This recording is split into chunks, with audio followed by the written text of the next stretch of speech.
Hello, my name is Dr. Katie Taylor. I'm the owner of Taylor Physical Therapy and Wellness in Winston-Salem, North Carolina. Today I'm going to be talking about hip pain, back pain, and how it relates to the pelvic floor. If you have experienced low back pain or hip pain, you know how debilitating that it can sometimes be and affect things that you do in your everyday life. But did you know that often the pelvic floor muscles have a big part in how you feel and how your pain responds to treatment? I just want to show you what the female pelvis looks like. So if we take a look from the back, this is the spine. And as it comes down, you are going to see the tailbone here coming to a point, and then we see really thick connective tissue. We have ligaments, and then we begin to show the deep hip rotators and the pelvic floor muscles.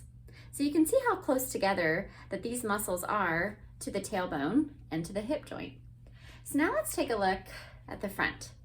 So what we see here, again, we have the spine in the back, we have our hip here, the actual hip joint down here, and then let's take a look on the inside. So for women, we're gonna have a uterus.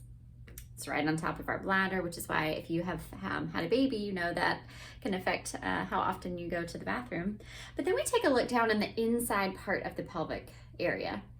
So what we see is these deep pelvic floor muscles, the third layer of our pelvic floor muscles. And again, you can see how many of those muscles attach directly into the sacrum and into the tailbone.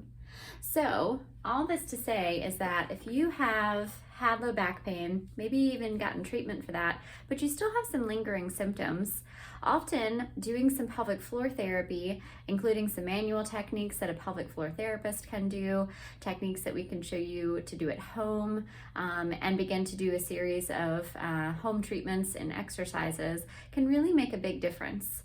There's a lot of research that tells us that a large percentage of patients, some studies as high as 83% of patients that have low back pain also have pelvic floor dysfunction. So that means that they may experience symptoms like incontinence or leaking of urine, painful intercourse, pelvic pain or vaginal pain, and things like constipation.